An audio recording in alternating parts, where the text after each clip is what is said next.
Bismillahirrahmanirrahim. Bismillahirrahmanirrahim. Bismillahirrahmanirrahim. Hamdan wa syukran lillah. Wassalatu wassalamu ala rasulillah. Sayyidina wa maulana wa habibina wa syafi'ina Muhammad ibn Abdillah wa ala alihi wa ashabihi wa man tabi'ahum bi ihsanin ila yaumil qiyamah. Amma ba'du, al-mukarramun wal mukarramat, segenap dewan asatiz wa asatidzah, para pembimbing, para pembina, pendiri Majelis Taklim Hasanah On Air dimanapun beliau berada, apapun aktivitasnya. Al-Mukarram Bapak Ustadz Ali Imron, Al-Mukarramah Ibu Ustazah Indasah, dan segenap jajarannya yang sangat kami banggakan pengabdiannya. Santriawan, santriawati Hasanah On Air dimanapun Anda berada, apapun aktivitasnya. Dan juga segenap tamu undangan dari berbagai jam'iyah yang hadir di Aula Hasanah pada malam hari ini, dari Majelis Taklim di Darussafaah, Zikir Sholawat Nariyah Nur Muhammad, Sobat Dunia Akhirat, Permukota, Ikadamit, Nurul Ihsan, Rodotus Salam, dan juga keluarga Sa'adah atau yang mewakili yang hadir di Aula Hasanah dalam rangka derek-derek doa bersama hajatipun Ibu Eli dan keluarga Sa'adah, Ibu Iyen dan keluarga Sa'adah, dalam rangka kentun doa para arwah para luhur. Mudah-mudahan arwah dari Ibu Iyan dan jamaah keluarga Sa'adah khususnya, umumnya kita semua yang hadir, mugi-mugi arwah keluarga panjenengan khususnya keluarga Bu Iyan dan keluarga Sa'adah, mugi-mugi tansah dipun ngapura kalih Allah sedaya kelepatane lan dipun tampi sedaya amal kesaenane.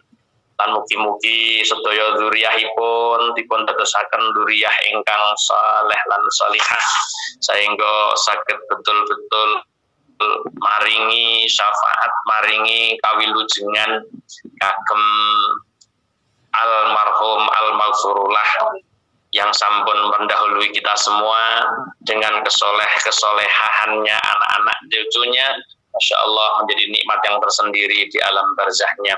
Ibu-ibu yang dirahmati Allah, dimanapun Anda berada, apapun aktivitasnya, dengan mengingat namanya, kirim doa, mengingat leluhur, mampu mengingatkan kita semua bahwa kita semua akan kembali ke pangkuan ilahi Rabbi. Maka monggo persiapan demi persiapan, hendaknya kita harus menyiapkan terlebih dahulu, agar nanti sewaktu-waktu kita dipanggil Allah Subhanahu wa Ta'ala tidak ada kesusahan dalam perjalanan kita, karena kita sudah membawa bekal yang akan kita petik di hari kiamat untuk dalam rangka sowan di hadapan Allah Subhanahu wa Ta'ala.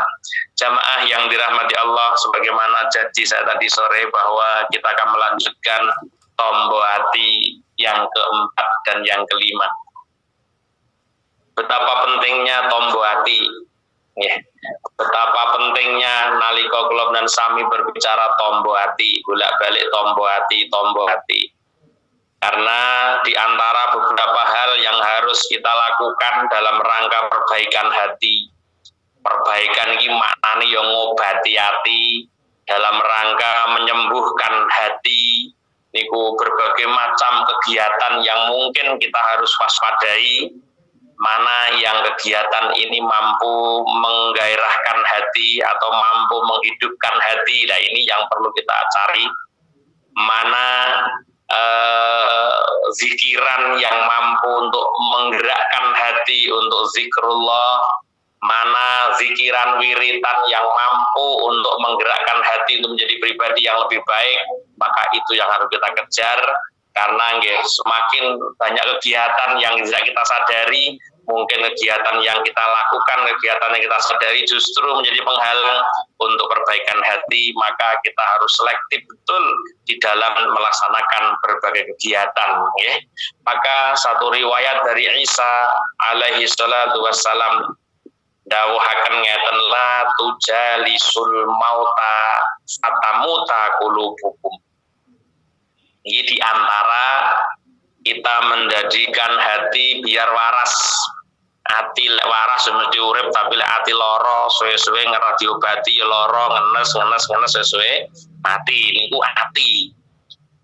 Lah mulane lek kula panjenengan kita semua yang memiliki hati yang sakit maka obati. Dengan cara bagaimana? Di antaranya yang menghindari hal-hal yang membuat hati sakit, di antara kita mengutip riwayat dari Isa alaihissalam, la tujalisul mauta fatamuta qulubukum. La tujalisu, jangan kalian berduduk-dudukan al mauta dengan orang-orang yang mati. Kenapa fatamuta mongko sebabe dadi mati apa qulubukum ati sira kabeh. Riwayat Nabi Isa betul mengingatkan kita semua dalam rangka nombo ati. Kalau sampean tombo ati tanpa memenuhi kriteria sing kaya ngeten-ngeten iki ya ora iso arek iso waras atine. Maka la tujalisul mauta fatamuta qulubukum, janganlah kalian semua duduk-duduk dengan orang-orang yang mati. Kalau sampean ki lelungguhan, jejagongan, ngrungokno omongane wong sing mati, apa jaminannya? Sebagaimana saya sampaikan berkali-kali, fatamuta qulubukum, sebab matinya hati kalian gara-gara kalian mendengarkan atau lelungguhan melok ndeprok, melok ngaji karo wong sing mati. Sehingga dipuntakonaken kila wamanil mauta, Bapak Isa waman al mauta. Siapa orang yang mati itu? Siapa orang-orang yang disebut orang-orang yang mati itu? Siapa orang-orang yang mati itu? Kala Nabi Isa menjawab, al-muhibbuna lid-dunya. Al-mauta iku al-muhibbuna lid-dunya ar-raghibuna fiha. Yaiku wong-wong sing padha cinta dengan dunia lan yo demen karo dunya. Demen ning dalem dunya. Iku wong-wong sing mati. Lah lek kula sampeyan iki kancan-kancanane wong sing kedonyan. Kancan-kancanane wong sing kedonyan, ya melok kedonyan kula sampeyan. Lah mergone apa kok melok kedonyan? Mergo melok mati. Kok kancan karo wong mati, ya melok mati pisan. Nah, soal linga-lingo, bature mati ora penak malah mati pisan. Nah, ini pesan dari Nabi Isa alaihissalam, la tujalisul mauta fatamuta qulubukum. Mulane wong niku apa jare kumpulane. Lane eneng golongan galengan, eneng golongan, eneng galengan. Kudu ngerteni kula jenengan di sing galengan, di sing golongan. Ini diantara akan kita bahas begitu membahas tentang tombo hati. Kita diingatkan dengan hal-hal seperti ini. Jangan sampai kalau kita ini sedang sibuk untuk mengobati hati, tapi jangan sampai Anda melakukan hal-hal yang akan merusak hati kita sendiri. Kalau kita sedang sibuk dalam rangka berbenah hati, kalau kita sedang sibuk dalam rangka perbaikan hati, maka jangan sampai melakukan hal-hal yang akan merusak hati. Ya, percuma loh, kita sedang proses perbaikan hati, tiba-tiba kita melakukan hal yang merusak hati. Ora nang gunane. Ya kan? Tidak ada artinya apa yang kita obati. Nek wong lara diobati terus, tapi larangan demi larangan gak tahu didoi. Ora gelem tarak belas e. Lah kok diobat ora teko luar negeri ya pancet mawon larane. niki sing dadi masalah. Kadang-kadang kula jenengan boten paham, boten krasa, ternyata kita melakukan kegiatan, melakukan hal-hal yang hal-hal itu adalah menjadi penyebab rusak hati. Lah mbok kene merbaiki kono kelar kaya mbuh to, sisi lain perbaikan diri, sisi lain rusak diri. Yo ora ono manfaate. Yo katono kaya mbuh tidak ada manfaatnya, nggih. Jamaah yang dirahmati Allah, maka kita menginjak pada tombol hati yang keempat. Yang pertama maca Quran wal makna, kemudian akhilaul batni, mengkosongkan perut, kemudian yang ketiga qiyamul lail, sebagaimana yang tadi sore sudah kita panjang lebar membahas. Sekarang yang keempat tadarru fi sahari, yaitu DP-DP di waktu sahur. Tombol hati yang keempat adalah at-tadarru fi sahur, ya kuwi DP-DP ning gone wektu sahur. Di dalam kitab Kifayatul Atqiya dipun dawuhkan tadarru fi waktu sahur juga termasuk obat hati. Kenapa tadarru fi waktu sahur kok iso dadi obat hati? Karena waktu sahur itu adalah waktunya munajat kepada Allah. Dan mendoa di waktu sahur itu adalah lebih dekat dengan ijabah Allah. Sebagaimana sabda Rasulullah. Sing kula merasakan bahwa kenapa sih Pak Ustaz wong tadarruk fi sahur kok iso dadi tombo hati? Lho lah kok ora piye? Karena apa? Tadarruk fi waktu sahur waktunya orang bermunajat kepada Allah jam 3 sampai jam 4. Di mana kita bermunajat kepada Allah. Waktu yang asik untuk bermunajat pada Allah, waktu yang tepat untuk bermunajat pada Allah. Dan juga termasuk waktu yang tepat untuk terijabah sebuah doa. Tatkala kula panjenengan sami mau tadarruk DP-DP nyedhek wonten ngersanipun Allah pada waktu sahur itu. Nah otomatis ibu-ibu lek nopo sing dadi hajat kula panjenengan wis diutaraaken, dicurhataken dhateng Allah niki iso dadi sebabe beningi ati kula sampeyan. Ya, saat didadekno sebabe beningi ati kula panjenengan. Di samping niku ada jaminan untuk diijabah sebuah doa, dan harus kita ketahui bahwa kita sering mengkaji tentang bab doa. Di dalam doa itu tidak ada doa yang ditolak oleh Allah Subhanahu wa taala, cuma ada kalanya doa diijabah seketika atau doa diijabah di waktu yang lain.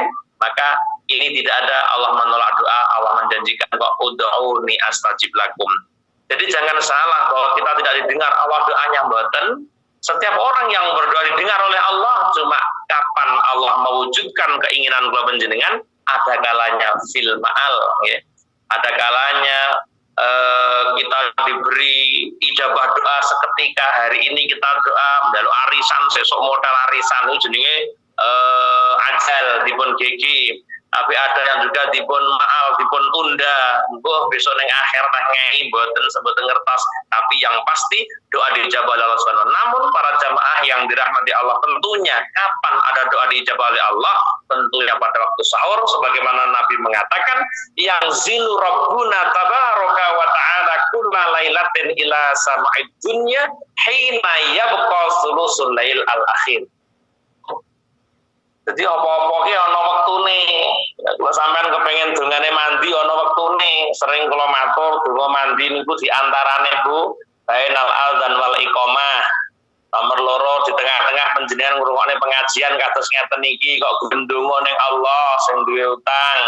Donga karo pengajian karo ndonga sing utawa duwe digo tanggane digo kancane rong balik dongakno kanca nang duit nanti balekne utange. Nyuwun kali Allah, segala keluarga sakit nyuwun kali Allah, muga-muga Allah sembuhkan. Nalika ndonga mulane kula mboten bosen-bosen kapan pengajian, kapan ngaji kitab, pengaosan hajatan. Saya selalu mengajak doa panjenengan tidak ada pesan-pesannya, karena ini juga di antara waktu yang diijabah oleh Allah Subhanahu wa taala. Di antaranya lagi bainal khutbataini, di antara dua khutbah Jumat itu juga ada doa mandi. Yang paling mandi lagi fi waktul akad nikah, waktu akad nikah. Ketika ada orang akad nikah ndonga sampean nenek rondo terus menghadiri akad nikah ndonga, ya Allah aku paringno bojo luwih ganteng timbang bojone kancaku iki. Insya Allah ijabah. Tapi di sini Nabi juga menganjurkan kepada kita, kenapa waktu sahur disebut sebagai tombok hati yang keempat? Karena waktu sahur adalah waktunya munajat kepada Allah, dan mendoa di waktu sahur itu adalah lebih dekat dengan ijabah Allah. Sebagaimana Nabi mengatakan, yanzilu tumurun sapa rabbuna pangeran kita tabaraka wa munda Allah wa ta'ala maulud Allah kula lailatin ing dalam saben-saben wengi ila samai dunia ma langit dunia. Allah turun ke langit dunia hatta hina yabqa sulusul lail, ketika sepertiga malam yang terakhir Allah nurun di langit dunia, menawarkan diri Allah itu. Sehingga yaqulu dawuh sapa Allah, man yad'uni fa astajibu lahu, man yas'aluni fa'utihi, wa man yastaghfiruni fa'aghfiru lahu. Allah menawarkan, siapa yang berdoa kepadaku akan kupenuhi doanya, dan siapa yang meminta kepadaku akan kukasih permintaannya, dan siapa yang meminta ampunan kepadaku maka aku akan ampuni. Ini hal yang sangat poin dalam kehidupan kula panjenengan ibu-ibu yang dirahmati Allah. Kapan ndonga dijabah Allah? Wis gak ana wong sing enak uripe lek kapan ndonga dijabah Allah. Gak ana. Nek kapan kula sampean ndonga sak ndonga dijabah Allah, muni insyaallah urip kula sampean mesti tata. Kate Allah menawarkan, apa yang kamu minta tak kasih, silahkan meminta. Apa yang kita minta Allah akan kasih. Di jam sepertiga malam yang terakhir, ya kuwi diarani waktu sahur. Dan yang paling enjoy, paling hebat lagi, barang siapa yang minta ampun kepadaku maka aku akan ampuni orang itu. Ini Allah tawarkan setiap jam 3 malam, setiap sepertiga malam Allah tawarkan ini semua di hadapan umat manusia. Allah turun di langit dunia, siaran kaya ngene, pitik-pitik jago bodoh kluruk lah kalau sampean meremai ndak bagian belas. Makanya orang-orang yang ahlil qiyamul lail apabila ketinggalan qiyamul lail, masya Allah gelone mboten karu-karuan. Di mana kita akan bertemu Allah, di mana kita akan berbincang kepada Allah, curhatan kamu kepada Allah di sepertiga malam yang terakhir. Oleh karenanya para jamaah yang dirahmati Allah, ketika dikatakan tadarru fis sahar sebagai tombok hati, maknane lek wong iki lek duwe curhat, duwe masalah kok sampean curhataken dhateng Allah. Sampeyan ratu ning Allah curhat karo wong sing menurut jenengan mampu memberi solusi, ngono ae pulang kok ning ati jenengan. Nggih mboten.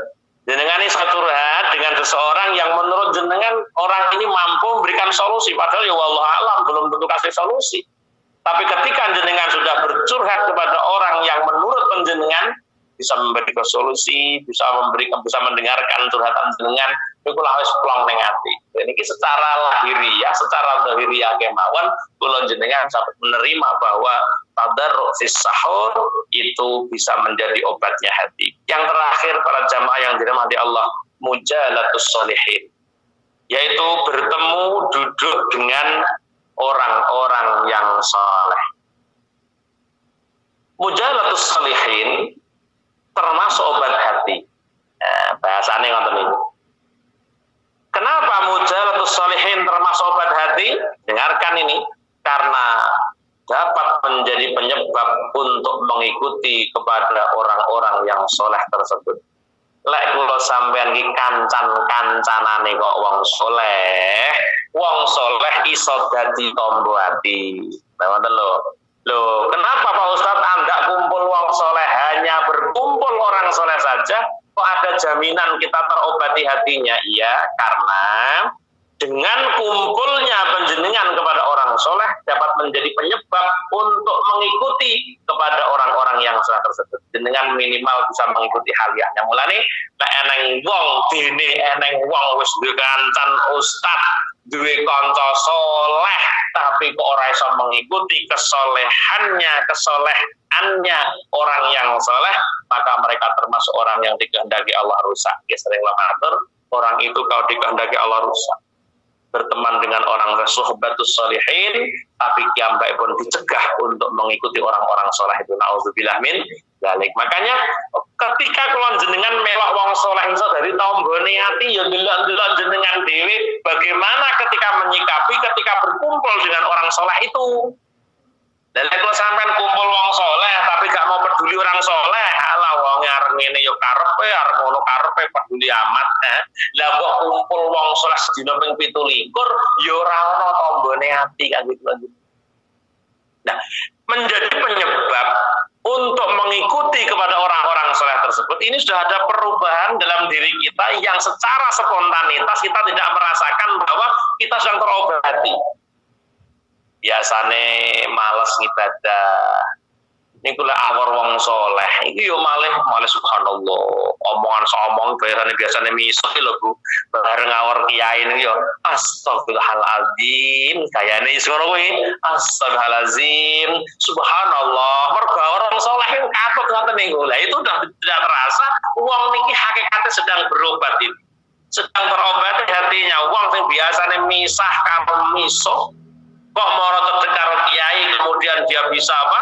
Bisa merubah diri loh. Aku malah subhanallah, kok malah astagfirullah, kok malah kepengin apa mengikuti langkah orang kiai, orang soleh ini, maka itu hakikatnya Anda telah terobati. Soalnya wong sing tegeh ibadah kan diwau pun aturaken orang-orang yang sedang malas dalam berbuat kebaikan itu hakikatnya dia orang yang sakit hatinya. Tapi ketika sedang berteman dengan orang soleh, subhanallah menjadi motivator untuk kebaikan kita. Loh ini secara betul sampean sadari terobati hati dengan sendirinya.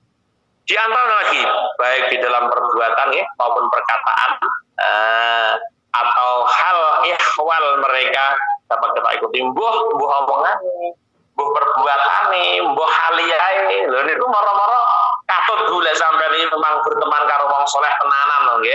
Memang Anda butuh berteman dengan orang soleh, tenanan butuh jenengan, insya Allah akan ada yang diikuti mulai dari napa? Dalam perbuatan, perkataan, ahwalnya. Kita tiba-tiba mengikuti lho. Kok sampe melak muni ngene ya. Mulane ngeten lho, kula membuktikan sendiri bahwa ketika kita sedang berbincang dengan orang soleh, nek wong soleh tenan, Anda berbincang dengan orang soleh tenan, tiba-tiba hati saya berpikir dengan sendiri. Itu saya buktikan, betul saya buktikan. Ya. Jadi ketika jenengan berbincang dengan orang yang soleh, setrum zikirnya orang yang soleh ini betul-betul mengalir teng kula panjenengan. Moro-moro ya sama Allah ngono gayane lho. Kok iso ya soalnya itu memang setrum lah, itulah uang secara tidak langsung dia mendapatkan obat hati, namun berdoa atau dipikir atau dibahas rumangsane ora ono obate blas, rumangsane ora ono manfaate blas ketika berteman dengan orang yang soleh. Apabila ia melakukan keteledoran, ya, dan apabila dalam amal terdorong untuk berlomba-lomba melakukan amal-amal yang sama dengan mereka, bahkan melebihi daripada amal mereka, maka orang-orang soleh itu menjadi penyebab kebahagiaannya dan membangkitkan persiapannya dalam kurung perbelakangannya, perbekalannya untuk bertemu dengan Allah Subhanahu wa ta'ala. Malah iso ngeluhi Pak Kiai ini kadang-kadang. Ini kalau memang Allah jadikan orang yang baik, subhanallah. Kalau Allah berkehendak jadi orang yang baik itu seperti itu. Ketika manfaat bertemu dengan orang yang soleh, mampu untuk menggiring kula panjenengan menjadi orang yang lebih baik, bahkan bisa melebihi kebaikan kita dari orang soleh tersebut. Masya Allah. Maka yang menjadi pertanyaannya adalah bagaimana Ustadz orang yang soleh itu? Anda buka dalam kitab Ifatul Atfiyah halaman 51. Dipun terangaken wonten kitab Ifatul Atfiyah siapa orang yang soleh itu. Nah, okay. Orang yang soleh was-solihuna hum al-qaimuna bi huquqillahi wa huquqil ibadi. Apa ini? Wasolihuna lan utai wong kang soleh kabeh hum ya solihun iku alqaimuna wong kang jumeneng kabeh bi huquqillah lan pira-pira hak ya Allah wa huquqil ibadi lan pira-pira hak kawula iku jenenge wong soleh. dasare enten lho kula ora ngawur wonten halaman 51 kitab Fathul Atqiya itu diterangkan bahwa as-salihun ialah orang-orang yang menghormati dan memenuhi hak-hak Allah dan hak-hak hamba. Masya Allah. Niki wong soleh sing ngeten niki memang yo angel tenan. Jadi orang soleh ini orang-orang yang menghormati dan memenuhi hak-hak Allah. Artinya apa? Ketika dia menghormati dan memenuhi hak-hak Allah, artinya ketika dia menjalankan sesuatu perintah dari Allah, sesuatu yang menjadi hak Allah yang harus dipenuhi, ini dengan penuh ketawaduan, dengan penuh kehormatan, dengan penuh penghormatan, sehingga tidak ada ngelakoni apa-apa sing untuk Allah dengan seenaknya sendiri, boten, dengan akhlak yang baik, ada penghormatan dan juga memenuhi hak-haknya sesama hamba. Iki wong soleh sing modelnya teniki, masya Allah. Yang poin adalah orang itu dikatakan soleh kapan wonge ajrih kali Allah, ya kuwi wong soleh. Karena apa? Orang-orang yang soleh tidak lepas dari namanya ilmu nafi. Ilmu nafi adalah, walaupun sudah kita bahas panjang kali lebar di dalam kitab Bidayah bagaimana ilmu yang manfaat itu kan cirinya banyak, ilmu manfaat itu cirinya banyak sekali. Namun yang paling poin adalah di mana ilmu yang membawa manusia semakin takut kepada Allah, maka itulah orang yang dikatakan mendapatkan ilmu bermanfaat. Lalu wong wis pinaringan ilmu sing manfaat, maka Allah jadikan orang soleh. Maka orang soleh punya kelebihan yang luar biasa karena ilmunya yang manfaat, karena ketakutannya kepada Allah luar biasa, sampai bukan Nabi dawuh man khaufallaha ta'ala khaufahu kullu syai'in. Wa man khafa ghairallahi khawafahu Allahu min kulli syai'in. Masyaallah. Niki wong saleh niku mangoten. Mbah wong saleh niki pawakan didemeni wong aja kok menungso. Nggih. Dari Kanjeng Nabi man sapane wong khafa kang wedi sapa man Allah ing Allah taala maulud Allah khafa mongko wedi man apa kullu syai'in saben-saben suwi. Wong niku lek saleh jangankan podo-podo menungsone, makhluk nopo kemawon wedi karo wong soleh. Nah, makanya orang yang soleh adalah orang yang ilmunya manfaat. Orang yang manfaat adalah ilmu yang membawa dia semakin takut kepada Allah. Maka orang soleh tidak lepas namanya takut kepada Allah. Dalam aneh wong soleh orang di Gusti Allah, ya ora mungkin jadi wong soleh. Wong tidak mungkin memenuhi hak-haknya kepada Allah dengan penuh penghormatan. Lelek rawang wedi Allah apa nggih mungkin ta Bu? Mboten mungkin. Maka orang yang soleh subhanallah akan membangkitkan semangat kita ibadah. Karena kenal penjenengan Pak Ustadz, kita malah semangat ibadah. Karena kenal penjenengan Pak Ustadz, kita bisa ngaji. Karena kenal penjenengan Kiai, kita bisa seperti ini. Subhanallah, ini bukti bahwa kenal dengan orang soleh menjadi obat hati, mujalatus solihin, ini menjadi obat hati yang sangat mujarab juga.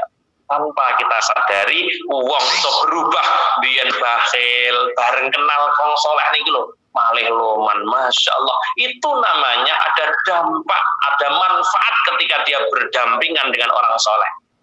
Maksudnya ketika dia kumpul wong soleh kita mengambil manfaat, ini orang artinya tersembuhkan hatinya dari bakhile biyen gak gelem zakat.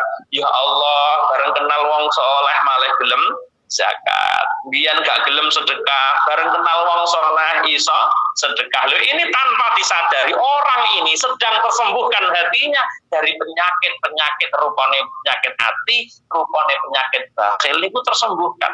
Tapi tanpa disadari loh. Ngeten iki lek mboten diomongno lek mboten paham. Oh, orang soleh yang subhanallah, wong soleh sing tenan mampu menggeret kita untuk jadi orang baik. Maka dari depan saya sampaikan, lek pancen jenengan niku jagong atau ngrungokno dawuh sangka wong soleh, maka seluruh dawuhnya menjadi dawuh hikmah ibu-ibu, dadi ilmu sing manfaat.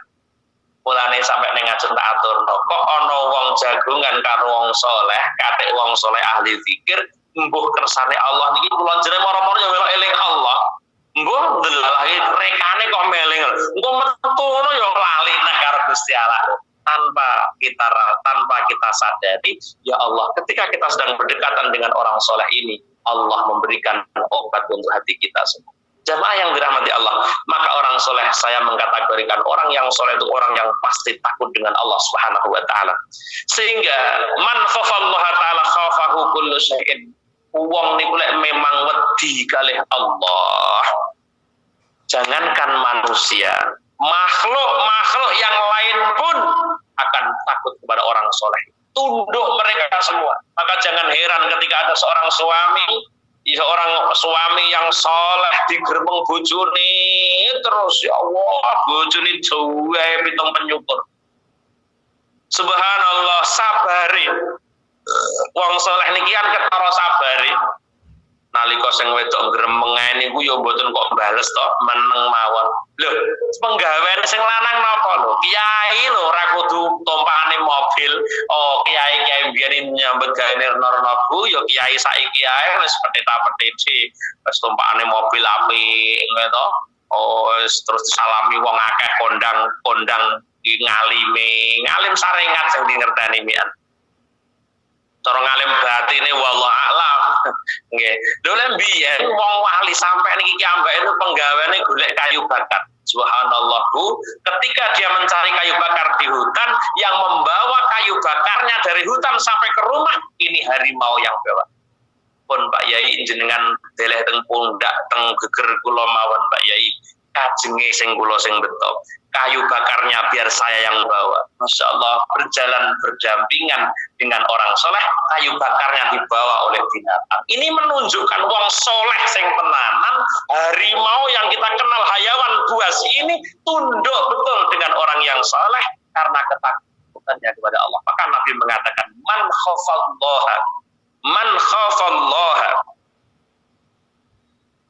khafallaha ta'ala, nanti mangkulah hilang ae wong tuai khafahu kullu syai'in, maka sembarang wedi. Maka dalam kisah iki kalau diceritani kiai kula niku ada orang soleh niku wiritane di tengah alas. Wiritan itu di tengah hutan, Bu. Hutan belantara yang banyak binatang buasnya, tapi di tengah hutan dia berwirid. Subhanallah, orang yang soleh beneran nih kayak gini nih. Ketika dia silau wiritan ngulon di tengah hutan, seluruh binatang di hutan belantara mengkepung mereka, duduk delosor mengikuti wiritan orang soleh. Itu wong soleh golekane tenan angel, sampean temu wong ngene gak ketambahan hatimu, ndak mungkin. Orang soleh yang seperti ini, yang tipe orang soleh mampu menjadi motivator untuk kebaikan kalau penjenengan. Orang soleh yang seperti inilah mampu menjadi perantara untuk kita menjadi orang yang lebih baik daripada sebelum kita mengenal orang soleh itu. Subhanallah, indahnya orang soleh kayak gitu, Bu.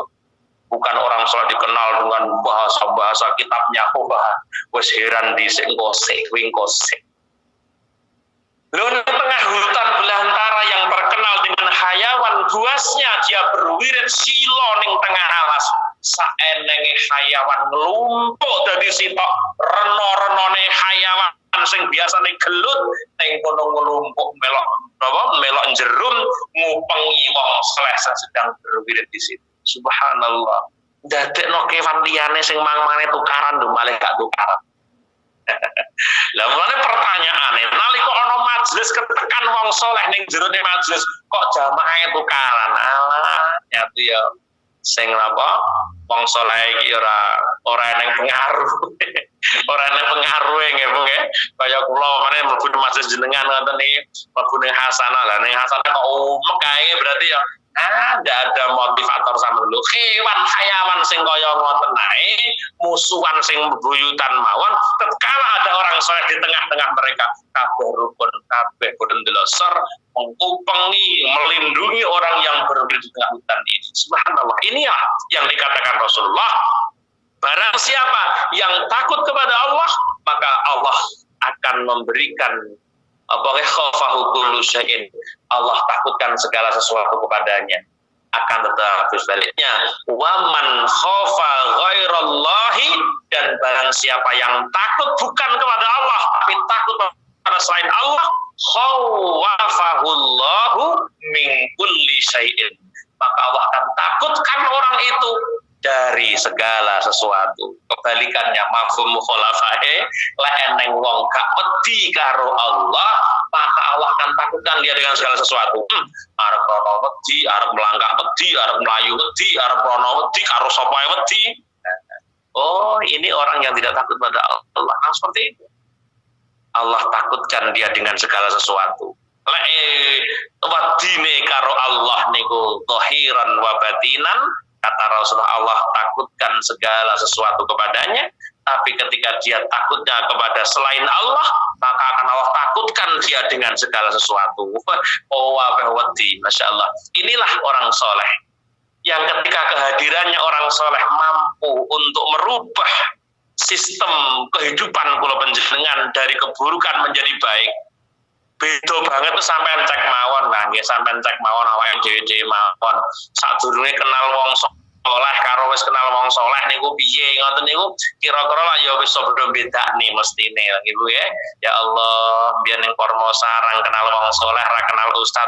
Ya Allah, awake wis los. Los dol awake. Subhanallah, sekarang ada bimbingan. Ini yang saya maksud bahwa pengobatan hati ini diantaranya peran dari orang-orang yang soleh. Masya Allah, orang soleh akan memberikan kebaikan. Makanya takut kepada Allah ini menjadi istimewa sekali. Ya. Di dalam kitab Ihya Ulumuddin juz 4 itu Fadilatul Khauf wa Targhibu Fihi, itu luar biasa perbincangan Imam Ghazali di dalam bab takut kepada Allah Subhanahu wa ta'ala. Ya, mudah-mudahan sedikit yang kita kaji pada pagi hari, pada malam hari ini ada barokah, ada manfaat. Ya, insya Allah kita akan bahas lagi tentang khauf mungkin di malam minggu yang akan datang. Ya, insya Allah saya dihasanah lagi yang ke-11 kali mungkin saya dihasanah untuk tanggal 30 Januari.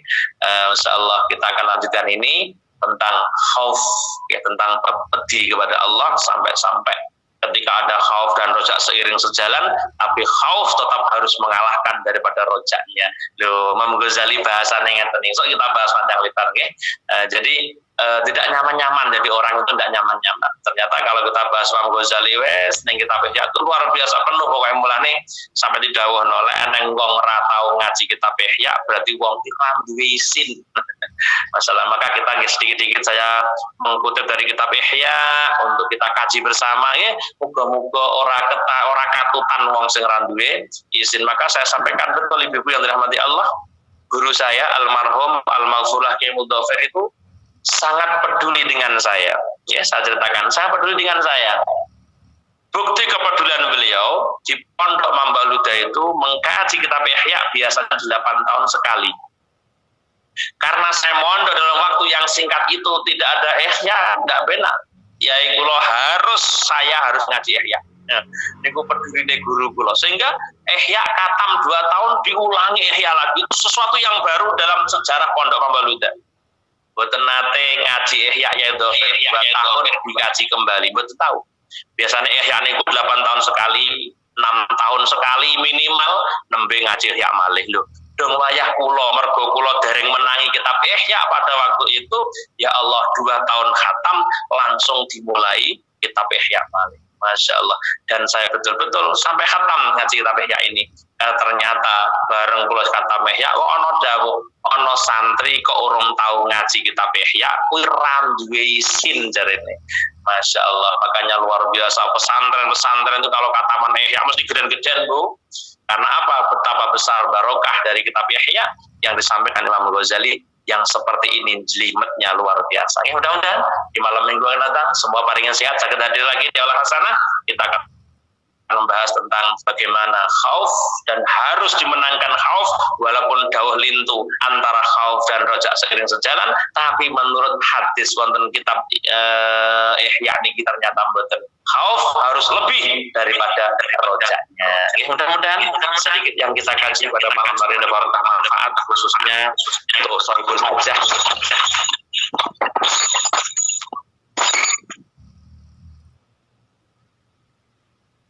Ibu sapa mang jenenge itu lali aku. Ibu Iyen ya. Ibu Iyen sekeluarga dan bangga saadah khususnya nggih. Umumnya kita semua yang hadir di alam sana pada malam hari ini muga-muga sedaya pinaringan barokah lan manfaat dipun ijabah napa ingkang dados Nila Karisma.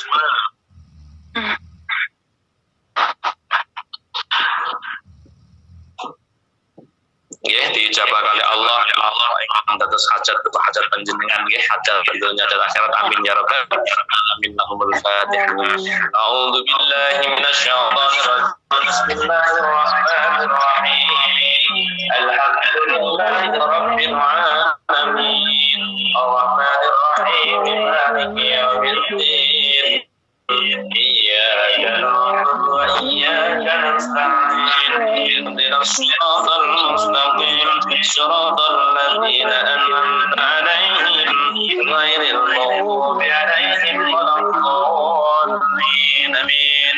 اللهم صل وسلم على سيدنا محمد والحمد لله رب العالمين حمدا نائمين حمدا شاكرين يوافي نعمه ويكافئ مزيده يا ربنا لك الحمد كما ينبغي لجلال وجهك الكريم وعظيم سلطانك. اللهم يسر لنا امورنا يا الله مع الرحمة قلوبنا وأبداننا والسلامة والعافية في ديننا ودنيانا وكن لنا صاحبا في سفرنا يا الله وكن لنا صاحبا في سفرنا يا الله وكن لنا صاحبا في سفرنا يا الله وخليفة في أهلنا وخليفة في أهلنا.